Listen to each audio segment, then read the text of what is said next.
just some drug facts about Kern County here. About 90% of all adults with drug or alcohol problems started using before the age of 18, and half of those before age 15.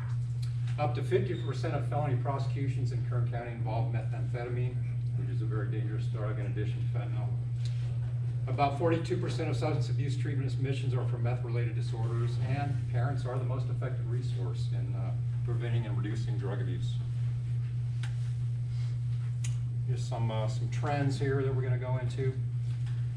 So alcohol and tobacco are the drugs most commonly abused by adolescents, and that's followed by marijuana. The next most popular substances differ between age groups. Young adolescents tend to favor inhalant substances, breathing fumes of various things like toluene, gasoline, and turpentine, as well as prescription medications. And there's some data from a survey called Monitoring the Future that suggests adolescent drug use is a result of prescription and over-the-counter medications, which account for the majority of drugs commonly used by high school seniors at this time. So alcohol, we all know, it's a depressant drug. It falls in the depressant category. It's the most commonly used substance among young people in the United States.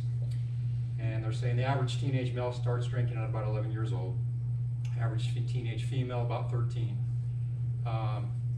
And just some percentage breakdowns from 2019, 29% of students drinking alcohol, 14 binge drank, 5% of drivers drove up after drinking alcohol, and about 17% rode the driver who had been drinking. Tobacco and nicotine products, and I have a few items over here on this table. If you're not familiar with vapes and e-cigarettes and stuff like that, feel free to go take a look at that if you'd like to now or later. Just an example of some of that stuff.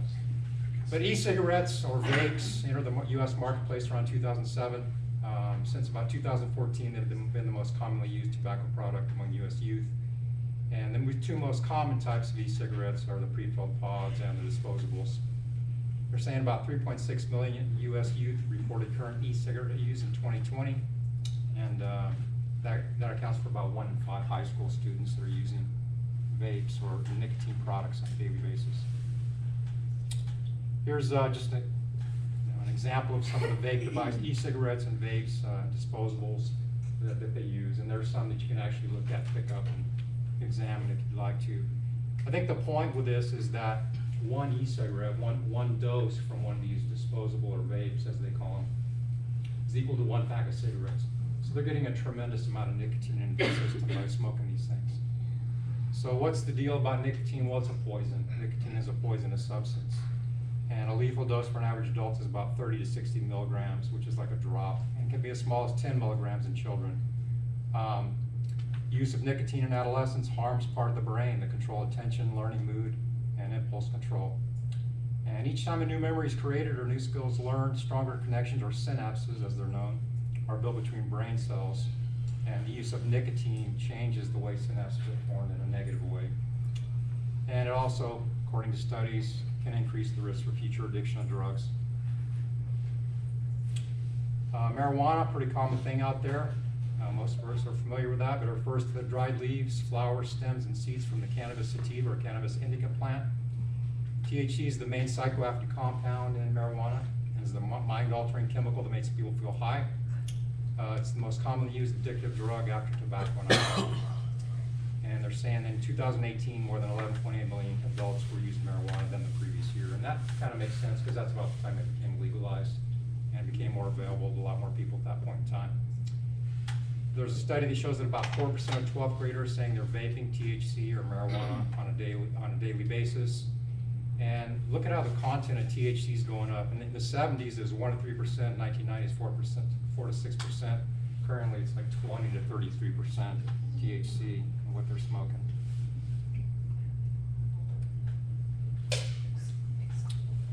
So there's two forms of consuming marijuana. There's inhaling and then there's eating. Ingesting doesn't really make sense. You should be eating. So when you inhale it, the smoke's going directly into your lungs. Your blood system is taking it up to your brain, and then you're feeling the effects within a few minutes. Full effects can peak in about 30 minutes, and the effects last up to 6 hours after use. When you eat it, it takes a little longer to affect your system because it has to go to your stomach, to your liver, and then to your bloodstream. It takes longer to start feeling the effect of it, and the effects can last a lot longer, up to 12 hours.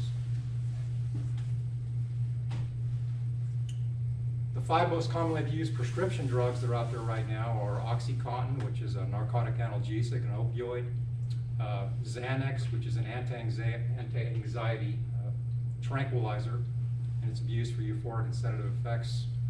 Adderall and Ritalin are basically the same drug, they just have different trade names. And then Vicodin, which is also an opioid. And typically these things are abused for the euphoric, pain relieving, and sedative effects. Cocaine is still out there in 2 forms. There's what we call rock cocaine, which is called crack on the East Coast. It's smoked in a pipe, typically a glass pipe. They're inhaling the smoke of the vaporized drug into their lungs, and then from the lungs it's going to the brain, get an almost immediate effect. And then there's powdered cocaine, which can be smoked, snorted, injected, can be eaten, a lot of different ways to use that. Methamphetamine, a bunch of different street names up there for it. That slide in the middle that shows the methamphetamine being pure white, we really don't see that here in Kern County. I worked narcotics for a number of years when I was at the Bakersfield Police Department, and the methamphetamine that we saw was kind of an off-white to a dark peanut butter brown color. And the real interesting or significant thing about methamphetamine is it stinks really bad. I don't know if you guys ever been around it, but people describe it as smelling like somebody's dirty, stinky feet or like dead fish or something like that. It has a very unique odor that you can't mistake. So if you run across that, you'll know what it is pretty quickly. Ecstasy is basically methamphetamine in a pill form, but it also has a hallucinogenic effect. This acronym MDMA stands for methyl dioxide methamphetamine. So you're taking ecstasy, or you know somebody's taking ecstasy, you're taking methamphetamine. It's common in the club scene, and what it does is it gives people a lot of energy and makes them see things and hear things that aren't really there.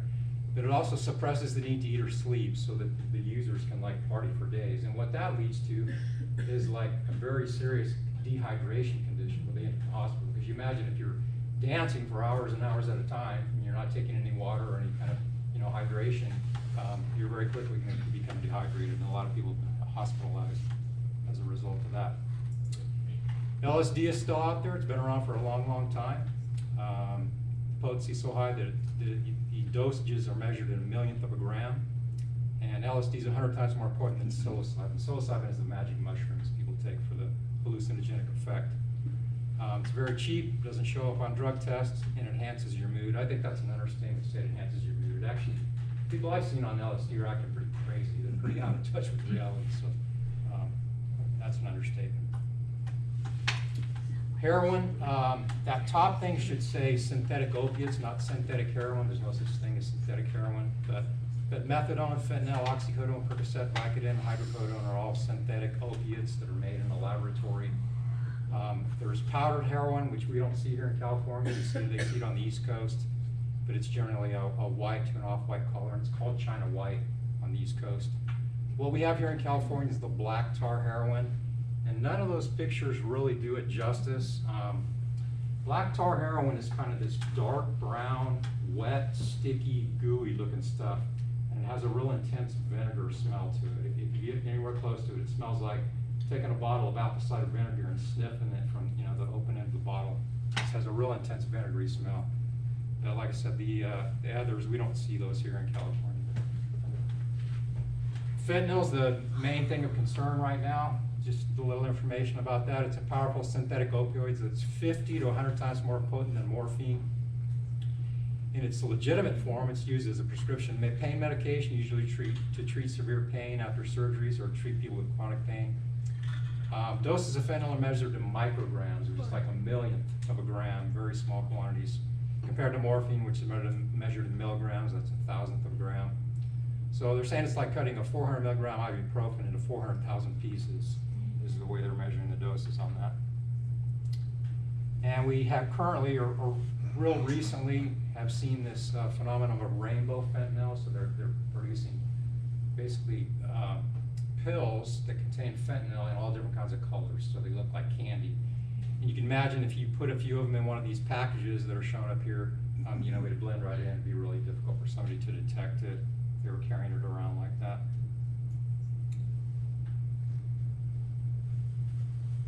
Okay, so let me see if I can play this video for you.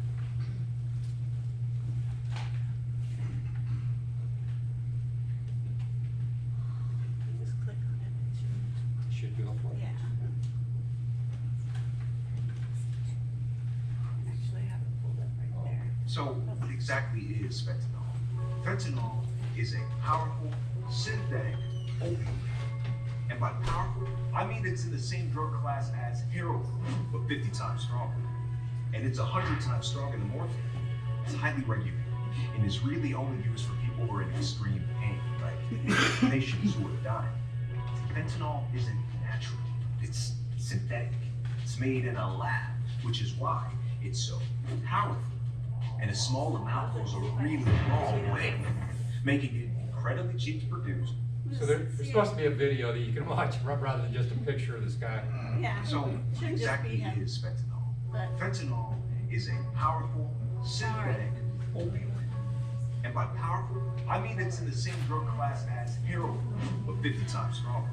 Sorry. And it's 100 times stronger than morphine. It's highly regulated and is really only used for people who are in extreme pain, like patients who are dying. Fentanyl isn't natural, it's synthetic. It's made in a lab, which is why it's so powerful.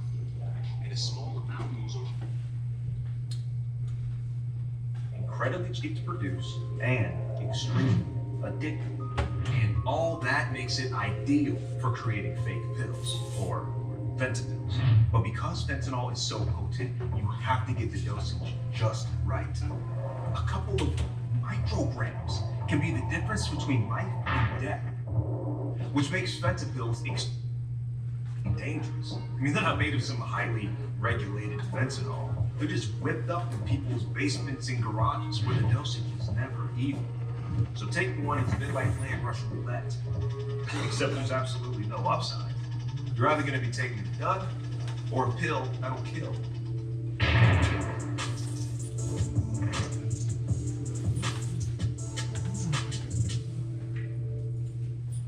The fentanyl crisis plaguing communities and destroying lives from coast to coast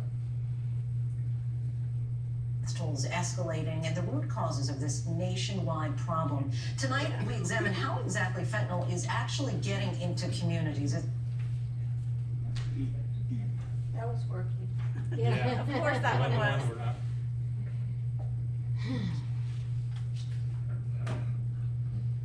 Try again.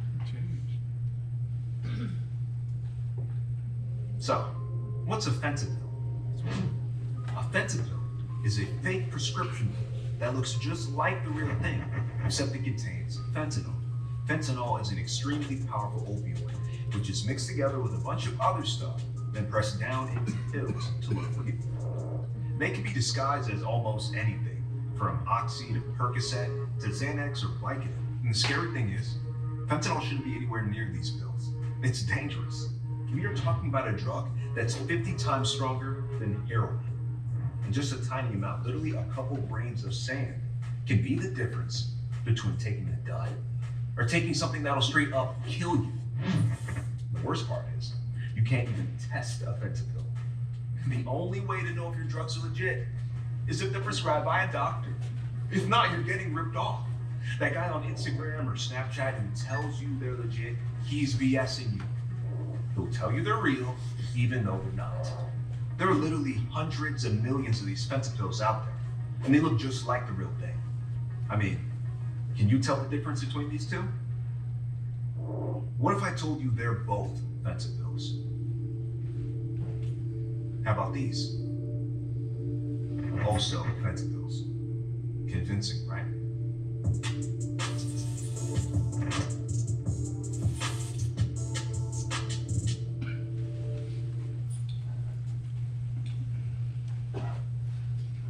Get to the next one.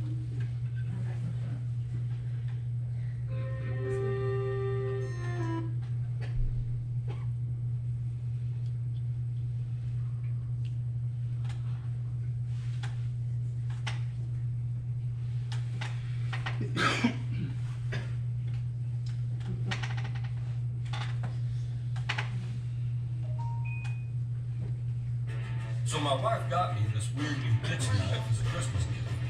God, I love her. At first, I thought it looked like a Viking sword.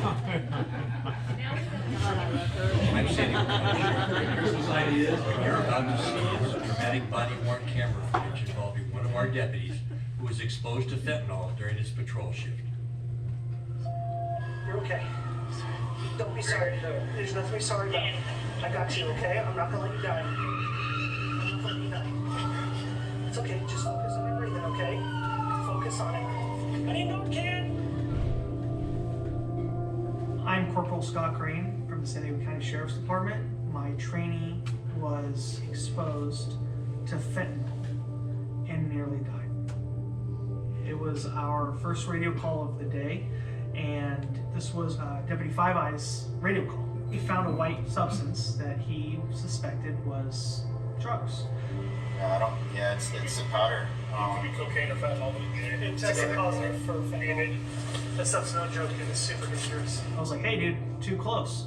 You can't get that close to it. A couple seconds later, he took some steps back and he collapsed. I ran over to him and I grabbed him, and he was ODing. And I went to my trunk, grabbed the Narcan, came down to him, grabbed him, and I opened one nasal spray in one nostril, opened the other one, another nasal spray in the other one. I remember just not feeling right, and then I fall back, and I don't remember anything after that. Just breathe, let it go. Trying to get him to focus on just breathing, and because that fentanyl, you can't breathe. It was in an instant. It's as though my lungs just locked up. I couldn't breathe. I was trying to gasp for breath, but I couldn't breathe at all. Are you okay? Talk to me. Oh, no. Don't be sorry. You're okay. Don't be sorry. There's nothing to be sorry about. I got you, okay? I'm not gonna let you die. I'm not gonna let you die. I need no kid. I got you. I'm trying to not let him go. I wanted him to know he wasn't alone. It's invisible killer. He would have died in that parking lot if he was alone. Fire department got there, put him on the gurney, his eyes rolled back in his head, and he started to OD again. And he was ODing the whole way to the hospital. I don't think people realize the severity of just how deadly it really is. I'm Deputy David Five Eye, and I almost died of fentanyl overdose. One of the greatest threats we currently face is the synthetic opioid fentanyl, which is 50 times more potent than heroin. Fentanyl overdoses are on the rise throughout our county. Every day, deputies recover fentanyl in our communities. And the county jails are not immune either to the dangers of this drug. Every week, sheriff's deputies intercept fentanyl entering our facilities.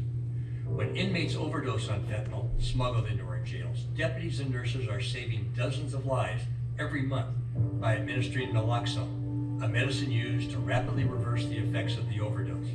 Fentanyl deaths in California have increased almost 46% in just the last year. Being exposed to just a few small grains of fentanyl could have deadly consequences. The dangers of fentanyl are real, and this drug is killing our communities. Please take the time to share this video. It might save the life of your son, daughter, friend, or a loved one.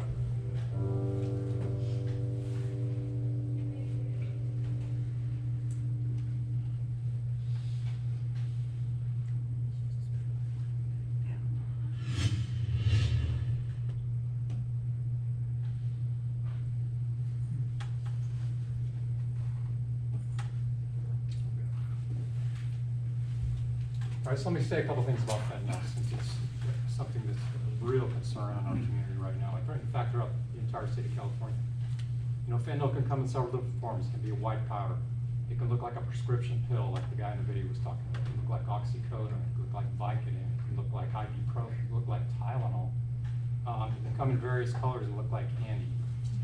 Now, we as officers in the past, when we would find students in possession of drugs, or sometimes we find discarded drugs, what we would do was, in the past, we would pick it up, look at whatever kind of number was imprinted on it, and then we'd go to drugs.com on the internet and find out what it was and decide what we're going to do with it. We don't do that anymore. We don't touch these things unless we're wearing gloves and a mask, because you saw what happened with the deputy. If you just inhale a little bit of the dust or powder that comes off that pill or that substance, if you get it into your skin and you rub your fingers together or touch a mucous membrane like your nose, your eyes, your mouth, you know, you're gonna get that stuff in your system, you can potentially overdose and die on it. So, I'm just here to say that if any of you should find pills or substances that you suspect to be drugs, don't touch it. Leave it where it is, contact me or whoever else you need to contact, administrator, and we're gonna glove up and put on the mask, and we're gonna be very careful before we even think about handling it, because it's so dangerous. This is a graph here that just shows the use of, well, not the use, but actually the overdose deaths as a result of various substances. And the orange line is synthetic opioids, which AKA fentanyl is what that is. And it just shows that the fentanyl deaths over the last between 1999 and 2019, doesn't even cover the last 3 years, and I know it's much higher for that period of time, but it shows how dramatically higher the deaths from synthetic opioids are compared to all the other substances being abused. So opioid overdoses accounted for the death of at least 107,000 Americans last year. And in Kern County, 60% of overdose deaths involved fentanyl. Here, and that was provided by the Kern County Coroner's Office, that statistic. So as of August 25th, 6 months ago or so, 2022, there have been a total of 272 fentanyl deaths, a 17% increase over the year before, more than double the 125 deaths in 2020. And this is just a graph that shows that, once again, the dramatic increase of deaths in our county due to synthetic opioids or fentanyl. It goes from 262 to 298 to 392, and that was in 2021. I'm sure for 2022 it's well over 450, maybe 500. There's no doubt in my mind about that, because it just keeps going up and up. So how and why? Still talking about fentanyl. Well, it can come in a plain white powder. It can come in these counterfeit prescription pain pills that looks just like a prescription you get from a doctor, but it's not. There's fentanyl-laced marijuana now. They're smoking marijuana with fentanyl mixed in with it. There's fentanyl-laced cocaine. And because it's so highly potent, it's easily smuggled into the country. And because it's so cheap to produce, drug traffickers are increasingly turning to this as a profitable product, as a way to make more and more money.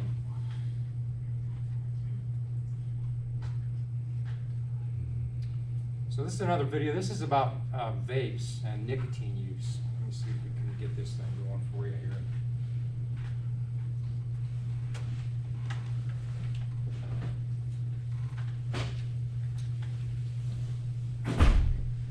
Sephora at Kohl's is the perfect place to start shopping because you can find a gift set.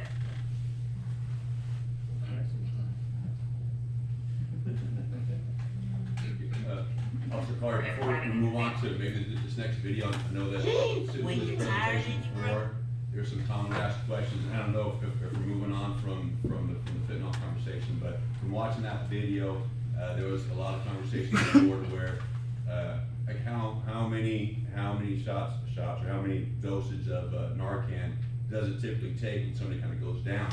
As I remember watching that video before, because I've seen part of this presentation, and not really knowing, thinking that, okay, you get like 1 dose, 2 dose, you're good to go. But obviously from that video, it showed that officers are needing multiple. So I just know that was a question that kind of popped up before, to where, how much does it take, or what is it? What is to be expected in case those situations come up, to where it's like, what would we really need? Right, and the presentation does address that to an extent. But to answer your question, there's a substance called Narcan, which counteracts the effect of opiates, including fentanyl, which is an opiate. And if we have somebody that goes down and they're not breathing, they don't have a heart rate because they're overdosing on fentanyl, we have this substance called Narcan, which is a liquid that we shoot up into their nasal cavity, and we give them a minimum of 2 doses.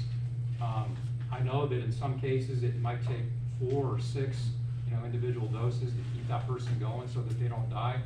As soon as the paramedics and ambulance get here, they're going to probably administer more. But I think your point, if I understood correctly, is 1 dose just enough, and not typically. It usually takes several of those doses to take care of that. And that's you can have as many. I hate to say you can have as many as you need, whatever, but it's not going to be detrimental. It's not, you don't have like any kind of hard side effects or anything to it. Right. So it's safe to be able to give if you have to do that. Yeah. Say for example, we had a student that overdosed on Xanax, and they're passed out, and it appears they're not breathing. And wrongfully assume that it's fentanyl, so we give them Narcan.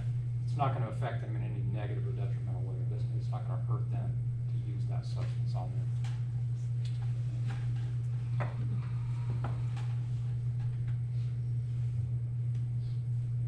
Then you wanna shout. And Pretend you're a dragon and let it. Take a close look. This student is outfitted with vaping devices, but you can't see them. Why? They're designed to look just like normal school gear, for sale online and in vape shops, giving kids new ways to hide their vaping habits anywhere they go, including school. It's rampant. I think every administrator who has a middle school and high school are grappling with vaping issues. Superintendent Melissa Varley oversees the Berkeley Heights School District in New Jersey. It's virtually undetectable. We don't know if a student is vaping in a classroom. So would you know what to look for? We're taking over a classroom at this high school. It's filled with student volunteers. Thank you guys. We're gonna plant these hidden vaping devices and bring in teachers and parents and see just how well they do at spotting the vape. I get to work. Here's one that's designed to look just like a black marker. Stashing stuff all over the classroom. So this guy looks like a USB. It's not, it's a vape. And on students too. Sophia looks like she's just wearing a regular hoodie, but underneath, a vaping device. Some vapes even look just like school supplies. Looks just like a pen, but the vaping device is inside and you can write with it. Time to bring in our volunteers. I'm Vicki Wynn with the Today Show. Nice to meet you. What's your name? Miss Moretti. Okay, Miss Moretti. Yes. We want to know if you can spot the vape. So, we have outfitted this classroom with vaping devices. Look high, look low. You ready? I think I'm ready. You get 1 minute. Okay. All right, here we go. She spots a couple of them, That device that Dom's got there, but breezes right past most I think that could be. before time runs out. 2, and that is time. How many of you had a vaping device that she spotted? 3 items, not bad. How many of you actually have vaping devices? But she missed 11 of the 14 items we hid. It's scary. Because it could be just in plain sight. Some teachers spot a couple of the more obvious ones, That looks like one, too. but most miss the harder to find items, like this watch. Sam is wearing what looks like a smartwatch, but you press this button, this part comes out. You can fill this with nicotine and it's an e-cigarette. It blends in, so nobody would ever know. All 5 teachers missing this vape backpack. This one's got a hidden device right here in the strap. And I'm a hiker. I mean, this is the first thing I would think of is be Camelback, so we can get water through it. And the hoodie. I think it's ingenious marketing, and I'm a little frightened. This could be happening right under your nose. Absolutely. It could be happening in my house. I have a 15-year-old.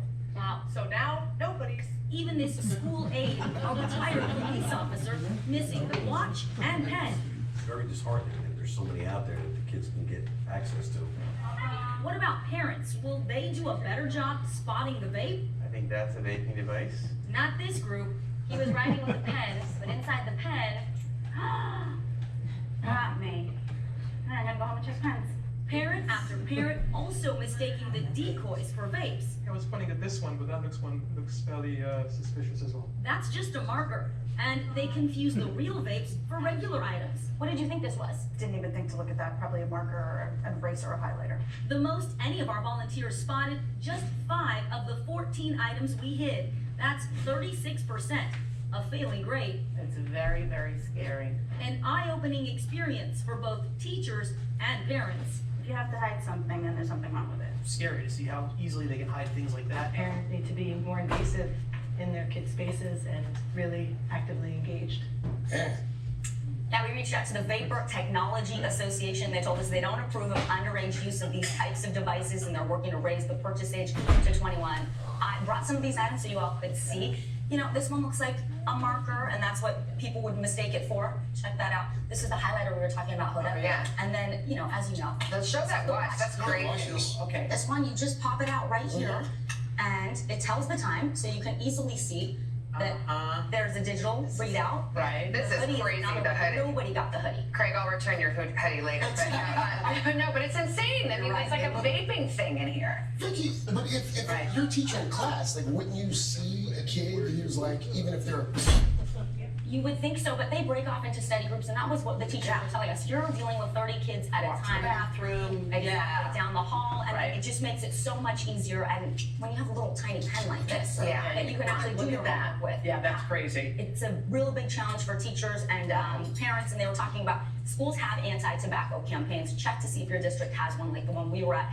That's another way that you can stay on top of this and Yeah. have those conversations with the kids as well. Vicki, All right, Vicki, thank you. News.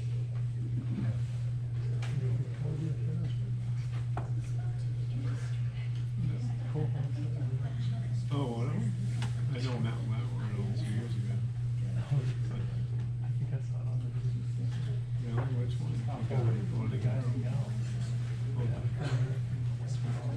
Next door or next door? Next door. Oh. Amazon's reliability is untouchable. Yeah. No, it's, yeah. Guys, let me just say a word or two about vape pens and e-cigarettes and stuff like that. This video that we just saw was made like in New Jersey, I believe. Their laws there are different than here in California. As a lot of you are probably aware of, a lot of things here in California that used to be illegal have been decriminalized, more things than I would like. And this is one of them, vape pens. So if I as an officer catch a minor with a vape pen, there's no law that allows me to cite them or arrest them or do anything like that. It's a violation of the education code. They shouldn't have it in school. It's not good for them. We don't want those things here.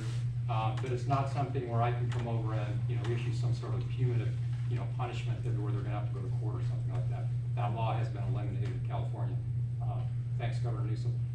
But if you run across kids with that are in possession of those types of things, most definitely take it from them. I wouldn't get in a fight with them over it. I wouldn't get in a big confrontation over it. But at the very least, notify an administrator, and it can be dealt with administratively through the education code. Here we just have some hiding places for various types of contraband. Some pretty ingenious locations where we found stuff that's been hidden by people. Here's a few more hiding places. I like the fruit one where they took out the inside of the orange and put the baggies of cocaine inside there. It's pretty good. So all of the commonly abused substances of drugs, regardless of what it is, falls into one of 7 categories. I'm just going to briefly go over this, but we have central nervous system depressants. Those are things like alcohol, barbiturates, Xanax, Valium. Those are all depressants. We have stimulants, which are things like methamphetamine, cocaine, Ritalin, Adderall, ecstasy. We have hallucinogens. Hallucinogens are things that make you hallucinate, like LSD, psilocybin, and ecstasy falls in that category as well. Your dissociative anesthetics are things like ketamine, which is a date rape drug, PCP. Narcotic analgesics are your opiates, things like morphine, heroin, Percocet, oxycodone, fentanyl falls in that category. Inhalants are typically alcohol-based substances that people inhale to get high, things like turpentine, toluene, paint thinner, gasoline. There are people that inhale that stuff and enjoy getting high that way. And then cannabis is anything that has THC in it. So your depressant versus stimulant, just talking about some of the symptomology that we as officers see when we look at these people. So for depressant, they're going to have a low pulse rate, low blood pressure, normal body temperature. Their pupils may be normal or they may be dilated. And typically they are dilated. For stimulants, it's the opposite. Elevated pulse rate, elevated blood pressure, elevated body temperature, and most definitely dilated pupils, extremely dilated pupils. This is an example of someone that's under the influence of an opiate. You'll see their pinpoints are constricted, their pupils are constricted. And we call this having pinpoint pupils because they're so tiny. Even if you put them in a dark room where it's pitch black, a normal person's pupils will expand to capture the light. Their pupils will stay small due to the effect of that drug. But once again, low pulse rate, low blood pressure, low body temperature, and constricted pupils are all indications of opiate use. Here we have kind of a comparison. On the left, you have somebody under the influence of a stimulant like methamphetamine or cocaine. On the right, somebody under the influence of an opiate like heroin, morphine, fentanyl, and you see the difference in what it does to their pupils.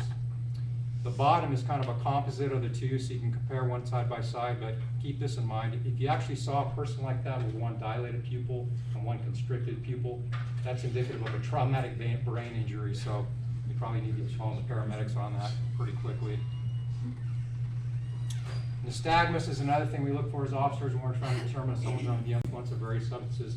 Some of you may have seen like CHP officers stand on the side of the freeway after they pull somebody over and they're holding a pen or maybe in their finger and they're telling the person to follow it with their eyes. Well, what they're looking for is that at the extreme ranges of vision, you'll get this kind of eyeball bounce. The nystagmus, alcohol causes it. A lot of other drugs cause it, like PCP. But when they get the extreme range of the vision, the eyeball will actually boom, boom, boom, bounce back and forth like that. And that's indicative of being under the influence. Now, there are some medical conditions that cause that too, so just because they have that doesn't mean they're necessarily under the influence of something, but it's one indicator that could lead you to believe that based on some other things. Obviously, there's medical issues. We know about the fentanyl overdoses and people dying as a result of that, hundreds of them here in our own county. There's also the issue of dehydration with the uses of substances like ecstasy and so forth. Just a bit about drug laws. We have this law called 647F. That's the section in the Penal Code, 647F, public intoxication. And basically it says that if a person is under the influence of a substance and they're so impaired that they're unable to care for their own safety, that they can be arrested and taken to jail for a 6-hour detox so that they sober up. But what you need to understand is that for purposes of criminal law, a school, especially a public school, is not considered a public place. So if we have a kid here that drank 6 beers and he's staggering over himself and he can't talk and doesn't know his name or whatever, we wouldn't necessarily arrest them because this is not considered a public place. We're probably going to take them home, release them to a parent, more than likely than we are going to take them to juvenile hall. It's the same for mutual fights as well. One of the changes in the law that we saw recently is that, well, let me back up a step so this makes more sense. There is a law that says it's illegal to fight in a public place. So if 2 people are in a public place, they get in a physical fist fight, that's a misdemeanor, they can be arrested for that. But it doesn't apply within school grounds because the public can't come in here and walk around. So just so you understand that we don't typically arrest kids for fighting on school grounds unless it's an assault and battery. That would be a totally different situation. So some of the marijuana laws, for a person that's under 18 years of age and they're in possession of less than an ounce of marijuana, Thank you. this section says that they must complete 4 hours of drug education or counseling and up to 10 hours of community service, not to exceed 60 days. If they're 18 years of age but less than 21, they're guilty of an infraction and punishable by a fine of not more than $100. We're not seeing that. We cite kids for marijuana all the time, and they typically just get a letter from probation that says, don't do it again. So they do it again. They get another letter from probation that says, don't do it again. So we're really not seeing, even though the law does say this, we're not seeing it being carried out. Here's a little bit more. A person 18 years of age or older who possesses not more than an ounce of marijuana or 8 grams of concentrated cannabis, that'd be like hash or hashish, within the grounds of a school is guilty of a misdemeanor, and they can be fined up to $250 according to the law.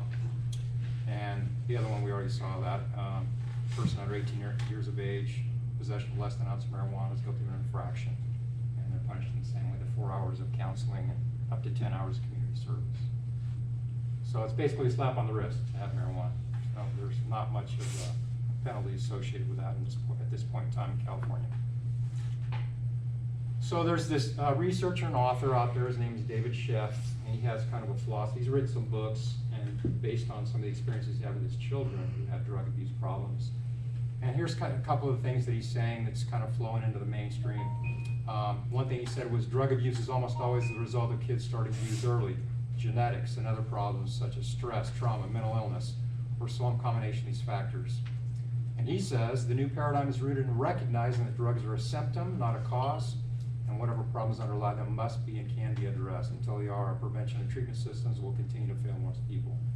I agree with that to an extent, but I don't think that applies to everybody. I think there's people that have everything they could possibly want, including money, cars, and everything else, and they still use drugs. It's not necessarily, well, let's not go there right now. Just say I don't completely agree with that. All right, so 5 things you can do to reduce drug abuse in our schools. Number 1 is get parents involved. Awareness and prevention always go hand in hand, and kids who learn about drug risk from their parents are 50% less likely to use drugs. You can connect parents with your substance abuse specialists and your Tier 2-3 team. Tier 2-3 is like, counselors, interventionists, drug abuse specialists here in the schools, and others that are involved in that program. It's recommended that you don't try to talk to kids using logic. Avoid saying things like you shouldn't. You know, they're not going to listen to that. If you try to tell them all the negative effects that are going to happen to them as a result of using marijuana or anything else, they're typically not going to pay attention. But you want to try to keep the conversation open with them. So we want to roll with the resistance, which means that, you know, regardless of what they say that may offend you or you disagree with, you know, you try to keep talking to them. Try to keep the conversation going. Try to keep the lines of communication open so that they will continue to share with you, then you can speak to them, and hopefully that way in the long run, you can get some sort of message across with them. Here's some medication for opioid overdose and withdrawal. A lot of us probably heard of methadone, something that heroin addicts use to get off heroin. Naltrexone is another one. And then down at the bottom right, this naloxone, that's Narcan is what that is. Naloxone is the scientific or chemical name for the substance. Narcan is the trade name. So Narcan, as we already kind of talked about, is the substance that's an antidote to an opioid overdose. So if somebody overdoses on heroin or fentanyl or any opioid type drug, and they're passed out, they're not breathing, and they have a low heart rate or no heart rate, if we get to them in time and we administer this Narcan, we can bring them back. They can be saved. And you can actually purchase it for yourself. Right now, I have a supply of this. I have about 8 doses right now of Narcan. My understanding is that the administrators with all the schools in our district have gone through training recently. Is that correct? And you guys, if you don't already, you will soon have Narcan to be able to administer it to people. You can buy your own if you want, but it's pretty expensive. Here's some places you can get it. You can get it at Rite Aid, CVS, Walgreens. There's some private drugstores like the Your Drugstore, Komodo Pharmacy, Northchester Pharmacy. I did some checking online. It looks like it's $140 for 2 doses of Narcan if you purchase yourself. Yes, ma'am. What the libraries are handing that out right now. The public libraries are giving it out for free?